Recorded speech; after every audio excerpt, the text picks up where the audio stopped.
Rayon, aujourd'hui nous sommes le mardi 3 février 2026 et l'on se retrouve pour les chroniques de mars, ta guidance professionnelle. Cette semaine, j'ai effectué mon tirage avec la Sibylle des salons de Jap de Bauer. La première carte que j'ai tirée s'intitule Flatteur. Alors méfie-toi de quelqu'un dans ton entourage pro qui te brosse un petit peu trop dans le sens du poil, qui est un petit peu trop flatteur comme l'évoque cette carte. C'est un petit peu comme dans la fable du corbeau et du renard, tu sais, où le renard fait plein de compliments au corbeau pour qu'il lâche le fromage qu'il a dans le bec et le lui manger.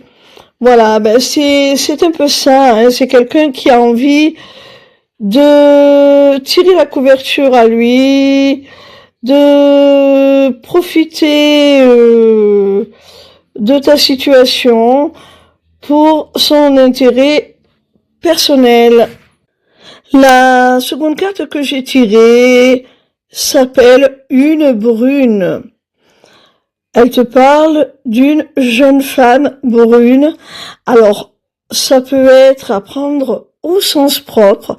Peut-être que la personne un peu trop flatteuse dont parlait la carte précédente est une jeune femme brune et que cette carte est là pour t'aider à l'identifier. De façon plus symbolique, plus imagée, cette carte met en garde envers une possible déception et même un risque de solitude. C'est-à-dire que si cette carte de la femme brune n'est pas là pour te permettre d'identifier la personne qui te flatte, eh bien, elle te représente toi.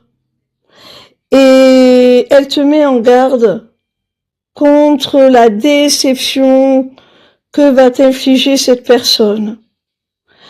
Tu pourrais bien même, et c'est son but, te retrouver seul dans le cadre professionnel. Ça voudrait dire que une équipe se retourne contre toi, ne te soutient plus, te met à l'écart.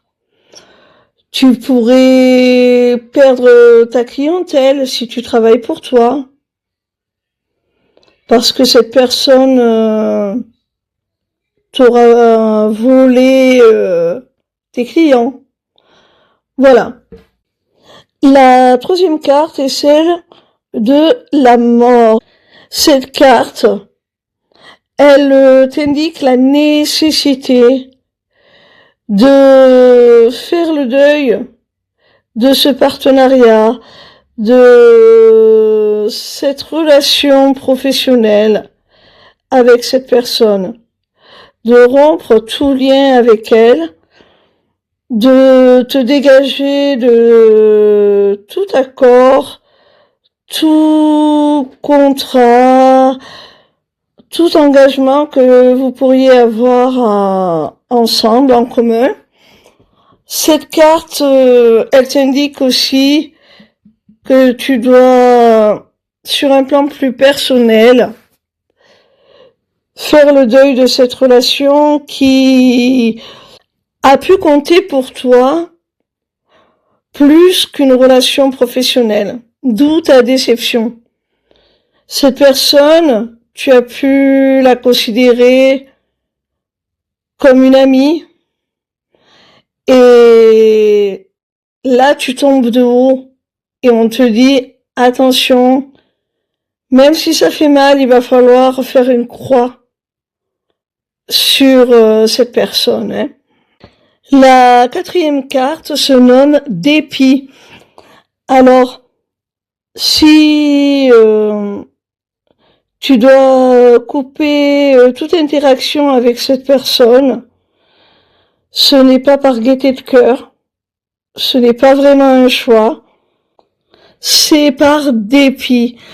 Et ça te rend triste d'autant plus que de devoir te séparer de cette alliance pourrait retarder pas mal de tes projets.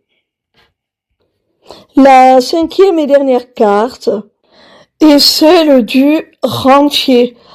Alors cette carte t'indique que tu n'as pas à être complètement désœuvré.